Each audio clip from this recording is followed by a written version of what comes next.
I want to talk about the various dark versions of each Enneagram type. There will be a few per type. I will also eventually make a nicer video on the types. Before we start, there are two things I would like to mention that I think that anyone watching this will find useful. The first is a book, shown on screen. The video is not sponsored by this book, although feel free to send me money if you are listening. It's just something that helped me think about these dark versions of the types, and I would recommend it. The second shout out is a YouTube channel. Anyone who is on the Love Who Discord server will know who Susie is, so you and anyone else watching is legally obligated to visit her channel and subscribe. She helped a lot with this video and will be releasing more content on her channel soon.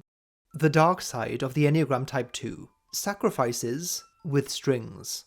The tyrant dies and his rule is over. The martyr dies and his rule begins. Benevolence morphs into manipulation, compassion twists into control, and love, the most hallowed of their virtues, becomes a binding contract, a noose worn with a disarming smile. This dark character walks a path smeared in the ink of self-effacement. They sculpt their image, projecting an aura of charity, their hands constantly outstretched in giving. Yet, each act of kindness conceals an ulterior motive. For them, every gift has strings, every sacrifice a toll, slowly accruing an indebtedness to be called upon when least expected. The rule of this dark type 2 thrives on reciprocal cycles, an invisible barter system of emotions and control. In this world, there is no generosity without expectation, no love without a leash. The Dangerous Seducer. Charm was a scheme for making strangers like and trust a person immediately, no matter what the charmer had in mind. What is the art of seduction, if not embodying what you think your intended target most desires? This is the eternal prerogative of dark type 2s. Type 2s are astute people. They can study you, penetrate your psychology,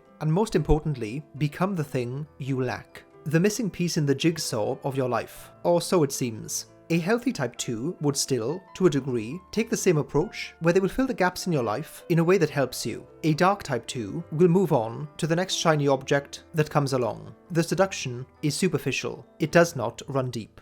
Malevolent Muses. We're put on this earth to help people, Paul, like I'm trying to help you. Please, help me help you. The Malevolent Muse, a perversion of the helper spirit. They paint themselves as the pivotal muse behind every success story, subtly weaving their threads into the tapestries of other people's success. Every act of support, every word of encouragement, comes with an invisible trademark, a covert ownership claim over the fruits of their protégés' efforts. The inspiring word, the motivational nudge, not acts of pure altruism, but an investment into their self-crafted narrative of being the unsung hero. The very essence of their influence is their ability to make others feel as if they couldn't have succeeded without them, to etch their invisible signature onto the canvas of other people's achievements. The patronizer. The greatest good you can do for another is not just share your riches, but reveal to him his own. The patronizer treats people as projects to be fixed, thereby already hinting at their own perceived superiority to them. They bestow help not out of genuine compassion, but to reinforce their elevated status. If you are a type 2, embrace your dark side and subscribe.